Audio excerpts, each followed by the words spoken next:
মাত্র 1 কাপ আটা কিংবা ময়দা দিয়ে বাড়ি ভর্তি লোকের জন্য এই সহজ এবং সুস্বাদু রেসিপিটি খুব সহজে এবার বাড়িতেই বানিয়ে নিতে পারবেন। এটা খেতে অনেকটাই মজাদার হয় আর এর সাথে কিন্তু এক্সট্রা কোনো তরকারিরও প্রয়োজন হয় না, শুধুই খেতে পারবে। সকালের ব্রেকফাস্ট হোক কিংবা বিকেলের জলখাবার কিংবা বাচ্চাদের স্কুল টিফিনেও তোমরা এই রেসিপিটি করে দিতে পারবে। খুবই অল্প সময়ে এই রেসিপিটি তৈরি হয়ে যাবে। তাহলে চলো ভিডিওটি দেখা যাক। আমি যেহেতু 1 কাপ ময়দা নেব, তাই 1 কাপ ময়দার মধ্যে দিয়ে দিলাম হাফ কাপ পরিমাণ চিনি। মিষ্টির পরিমাণটা তোমরা কম বেশি বাড়িয়ে কিংবা কমিয়েও নিতে পারো। তারপর এর মধ্যে দিয়ে দিচ্ছি একটা ডিম। ডিমটাকে এবার বেশ ভালো করে কিন্তু এই চিনির সাথে একটু সময় নিয়ে ফেটিয়ে নিতে হবে, যতক্ষণ না পর্যন্ত এই চিনিটা পুরোপুরি মেল্ট হয়ে যাচ্ছে। বন্ধুরা, তোমাদের কাছে একটাই অনুরোধ, তোমরা অবশ্যই ভিডিওটি সম্পূর্ণ দেখার চেষ্টা করো। ডিম আর চিনিটা ভালো করে মেশানো হয়ে যাবার পর এর মধ্যে দিয়ে দিচ্ছি 2টো থেতো করা এলাচ। এটা সম্পূর্ণ অপশনাল, কিন্তু এলাচগুলোটা দিলে এর ফ্লেভারটা ভীষণ ভালো আসবে। আর সামান্য একটু নুন দিয়ে দিচ্ছি। তোমরা যারা মিষ্টি খাবারে নুনটা পছন্দ করো না তারা অবশ্যই স্কিপ করতে পারো। এবারে এলাচগুলো আর নুনটাকে ভালো করে ডিমের সাথে মিশিয়ে নেব। এই এলাচগুলোটা দেওয়ার একটাই কারণ হলো অনেকে কিন্তু এই ডিমের গন্ধটা সহ্য করতে পারে না, তাই এই এলাচগুলোটা দিলে কিন্তু ডিমের গন্ধটা পুরোপুরি চলে যাবে। ডিম আর চিনি একসাথে বেশ ভালো করে ফেটে নেবার পর এবার এটাকে সাইডে রেখে দেবো কিছুক্ষণের জন্য। আর অন্যদিকে আমি এখানে 1 কাপ ময়দা নিয়ে নিয়েছি। তোমরা চাইলে আটা দিয়েও রেসিপিটি তৈরি করতে পারো। এবার এই ময়দাটাকে এই চালনির মধ্যে চেলে নেব। অবশ্যই কিন্তু একটু চেলে নিলে এই রেসিপিটা ভীষণ সুন্দর হবে, একদম পুরো ফুলকো ফুলকো তৈরি হবে। ময়দাটাকে ভালো করে চেলে নিয়েছি। এভাবে ময়দাটাকে চেলে নিলে কিন্তু ময়দার মধ্যে যদি কোনো নোংরা থেকে থাকে সেটাও কিন্তু খুব সহজে বেরিয়ে আসবে। এবার অন্যদিকে আমরা যে ডিমের মিশ্রণটা তৈরি করে রেখেছিলাম তার মধ্যে এই ময়দাটাকে পুরোটাই দিয়ে দেব।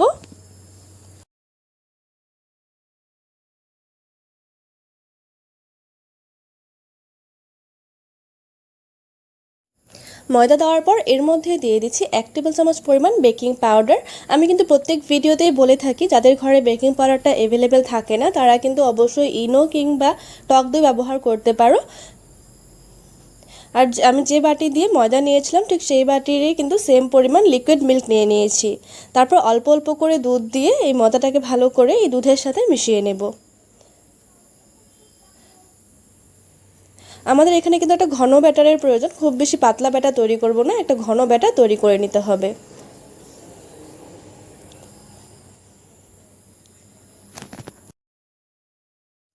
এবার এই ব্যাটারটাকে বেশ ভালো করে 2 থেকে 3 মিনিট মতো ফেটিয়ে নেব, যাতে করে এর মধ্যে কোনো লাম্পস থেকে না যায়।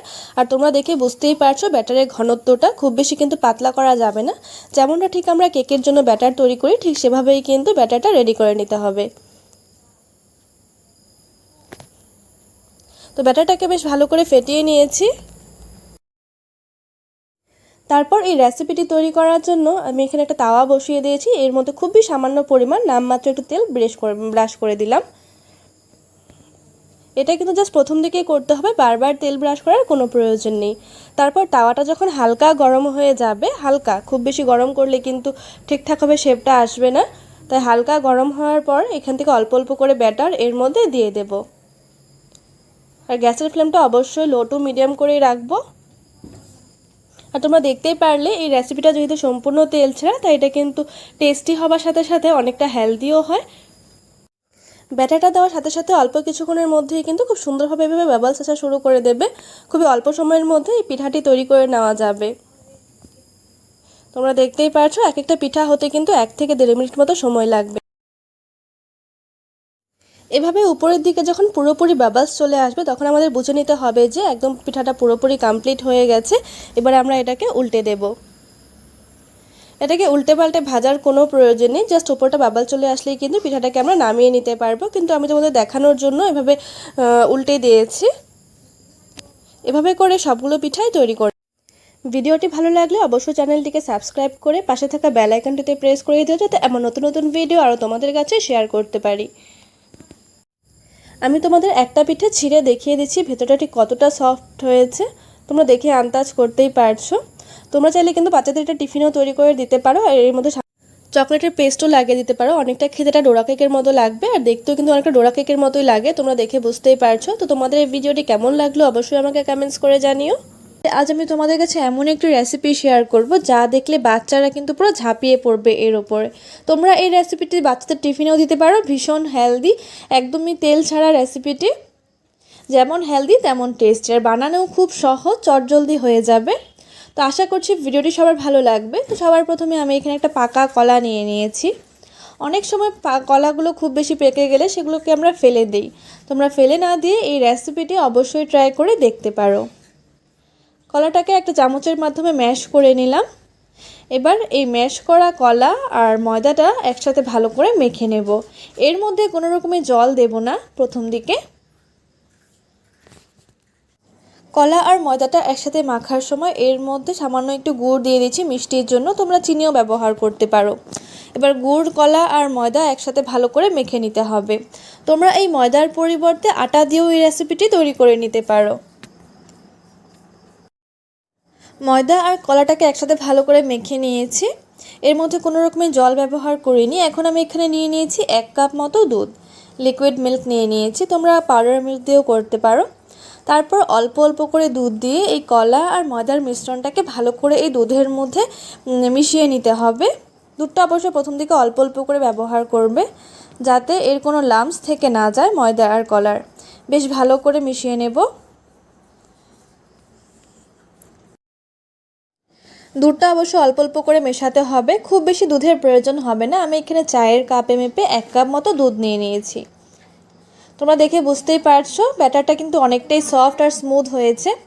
এভাবে আমাদের ব্যাটারটা তৈরি করে নিতে হবে। তারপর আমাদের এই রেসিপিটাকে আরও বেশি টেস্টি এবং ফ্লাফি বানানোর জন্য এর মধ্যে আমি দিয়ে দিচ্ছি 1/2 টেবিল চামচের থেকে কম একটু বেকিং পাউডার আর 1 চিমটি পরিমাণ বেকিং সোডা। এটা সম্পূর্ণ অপশনাল, তোমরা যদি বেকিং পাউডার আর কিংবা বেকিং সোডা ব্যবহার করতে না চাও সেক্ষেত্রে এই ব্যাটারটা বানিয়ে 2 ঘন্টা মতো রেস্টে রেখে দিলেই চলবে। আমি যেহেতু চটজলদি বানাচ্ছি তাই এর মধ্যে খুব সামান্য পরিমাণে একটু বেকিং পাউডার আর বেকিং সোডা দিয়েছি, এটা অপশনাল, না দিলেও চলবে। এই বেকিং পাউডার আর বেকিং সোডাটা ভালো করে মিশিয়ে নিলাম। অন্যদিকে প্যানের মধ্যে আমি খুবই সামান্য পরিমাণে একটু তেল দিয়েছি, তোমরা দেখতেই পারছো খুবই সামান্য পরিমাণ। তারপরে একটা চামচের মাধ্যমে অল্প অল্প করে ব্যাটার এর মধ্যে দিয়ে দেব। তোমরা এই পিঠার শেপগুলো ঠিক কতটা বড় করে তৈরি করতে চাও সেই অনুযায়ী এই ব্যাটারটা দিতে পারো। আমি এখানে ছোট ছোট করে তৈরি করছি যাতে বাচ্চাদের দেখে খুব ভালো লাগে। কিছু চকো চিপস আর ড্রাই ফ্রুটসও এর মধ্যে দিয়ে দেব যাতে এই রেসিপিটা আরও বেশি সুস্বাদু, আরও বেশি হেলদি হয়। কিছুক্ষণের মধ্যেই দেখতে পারবে এই পিঠার গায়ে ছোট ছোট ছিদ্র শুরু হচ্ছে, খুব ইজিলি হয়ে যাবে। এটা দেখতে এতটা সুন্দর লাগে, দেখেই মনে হয় খেয়ে ফেলি এমনটা লাগবে দেখে।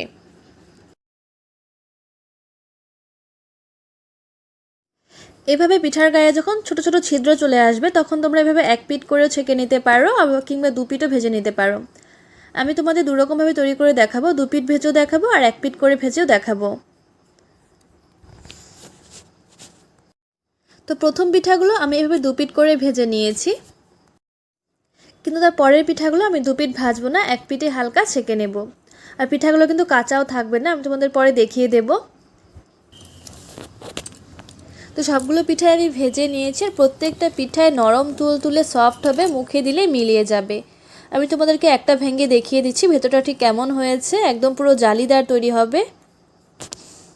প্রত্যেকটা পিঠায় সাদা ধবধবে হবে যদি তোমরা চিনি দিয়ে এই পিঠাগুলো তৈরি করো। আমি যেহেতু এর মধ্যে একটু গুড় দিয়েছি তার জন্য কালারটা হালকা একটু ব্রাউনিশ হয়েছে, এতটাও হয়নি কিন্তু রোদের জন্য কালারটা এমন দেখাচ্ছে। তো ভিডিওটি তোমাদের কেমন লাগলো অবশ্যই আমাকে কমেন্টস করে জানিও।